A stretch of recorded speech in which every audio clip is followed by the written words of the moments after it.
오늘의 큐티 말씀은 예레미야 49장 7절부터 22절입니다. 제목, 교만한 에돔에게 임할 심판.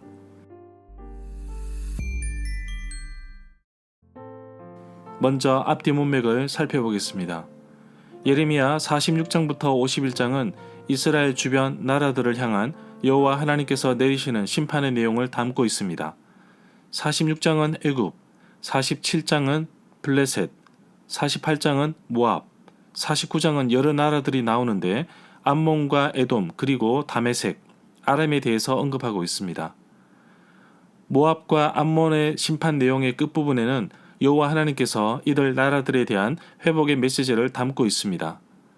유다에게도 회복의 메시지를 주셨지만 이방 나라들도 그들의 우상과 제약을 완전히 제거하신 후에 그들을 회복하실 것을 약속하고 계십니다. 문단을 나눠보겠습니다. 7절부터 11절은 에돔 자손들에 대한 심판의 말씀, 12절부터 22절은 교만한 에돔이 심판을 받다. 7절에 보면 이것은 에돔에 관하여 하신 여호와의 말씀입니다. 에돔은 모압 남쪽 아래에 위치한 나라입니다. 이삭의 아들 에서의 후손입니다. 대만은 에돔의 대표적인 지명으로 에돔을 대표하기도 합니다. 대만 사람들이 지혜로운 사람으로 잘 알려져 있는데 욥기 2장 11절에 보면 대만 사람 엘리바스가 욥을 찾아와 대화하는 장면이 나옵니다. 8절에 보면 에돔을 벌할 바벨론 사람들이 쳐들어올 것이니 드단 사람들은 그곳을 떠나라고 외치고 있습니다. 드단 사람들은 상인들입니다. 장사로 생계를 이어가는 사람들입니다. 에돔을 벌하러 내려오는 바벨론 사람들을 9절에서는 포도를 거두는 사람들로 표현하고 있습니다. 9절에 보면 포도를 거두는 사람들이 들이닥쳐서 약간의 포도를 덜어 남겨두고 밤에 도둑이 들어오더라도 자기가 원하는 것만 가져가지 않겠느냐고 말씀하시는데 이와 유사한 표현이 오바댜 1장 5절에도 나옵니다.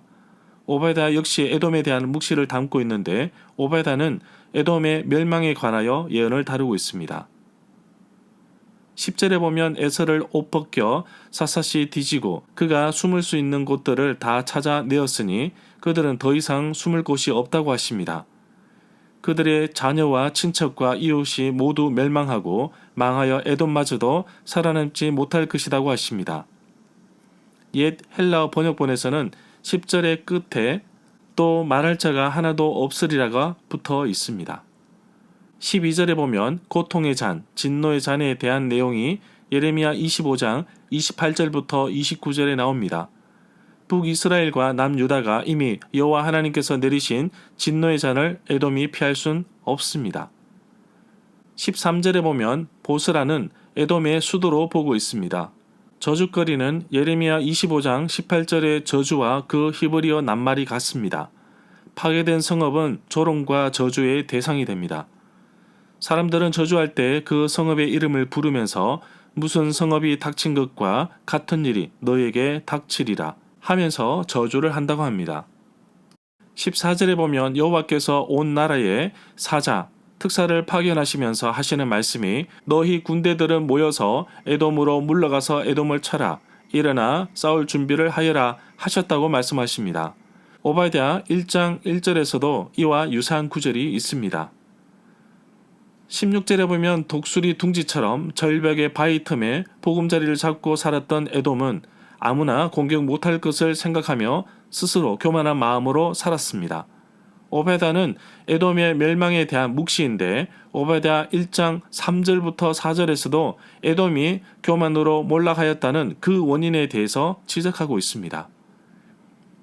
17절에 보면 에스겔 35장 3절에서도 에돔을 공포의 대상이 되게 하시겠다고 말씀하십니다. 이르기를 주 여호와께서 이같이 말씀하시되 세일사나 내가 너를 대적하여 내 손을 내 위에 펴서 내가 항무지와 공포의 대상이 되게 할지라 라고 말씀하십니다. 이 구절에서 세일은 에돔을 뜻합니다. 18절에 보면 소돔과 고모라와 그 이웃의 성읍들이 멸망하였을 때와 마찬가지로 더 이상 그 땅에 사는 사람이 없으며 그 땅에 머물러 사는 사람도 없을 것이라고 강력하게 경고하고 있습니다. 에스겔 35장 9절에서도 영원히 황폐하게 하여서 다시는 성읍에 거주하지 못하도록 하시겠다고 말씀하십니다. 소돔과 고모라에 대한 심판의 내용이 창세기 19장 24절부터 25절에 나옵니다. 예레미야 5장 1절부터 11절에서도 소돔과 고모라에 대한 이야기가 나옵니다. 아브라함이 소돔과 고모라에 의인 10명만 있으면 그 성에 대한 심판을 거두어 달라고 여호와께 간구한 내용이 나옵니다. 그러나 예레미야에 보면 의인 1명을 찾으면 예루살렘을 용서하시겠다고 하셨지만 찾아볼 수도 없었고 그러므로 인해 예루살렘이 멸망당하게 됩니다. 19절에 보면 이 단락 19절부터 21절 단락과 유사한 구절이 예레미야 50장 44절부터 46절에 나옵니다. 이 구절에서 말하고 있는 택한 자는 바벨론 왕 느부갓네살을 가리키는 것으로 보고 있습니다. 여호와께서 에돔을 치실 때 마치 숲에서 뛰어나온 사자에 비유하시는데 그러면 양떼가 흩어지듯이 에돔의 백성들도 흩어질 것입니다. 나와 더불어 다툴 자는 나의 시기를 정할 자로 번역할 수 있습니다. 20절에 보면 대만에 사는 사람들은 지혜로운 사람들로 알려져 있습니다. 이 구절은 예레미야 50장 45절에서도 바벨론에 대한 여호와의 계획이 담겨져 있습니다. 22절에 보면 모압을 향한 심판의 메시지에서도 독수리같이 날아와서 모압 위에 그 날개를 펴리라고 하셨습니다. 독수리는 예레미야 40장 40절부터 41절에서 말했던 것처럼 바벨론 왕 느부갓네살을 가리키는 것으로 봅니다. 에돔은 BC 550년이 지난 다음에 나바트 사람들에게 완전히 멸망당하였습니다.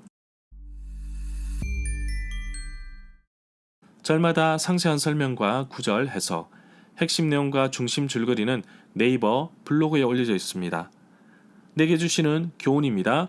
에돔에 살고 있는 사람은 지리적인 요새로 인해 아무도 자신들을 공격하지 못할 것이라고 생각하고 참으로 교만한 모습으로 살았지만 하나님은 숨어 있는 곳을 다 찾아내십니다. 내가 가진 재능이나 명예, 건강, 물질, 은사로 인해 내가 교만해진다면 하나님은 나를 무너뜨릴 것입니다. 항상 하나님 앞에서 교만하지 않고 하나님만 의지하며 살아가게 하옵소서.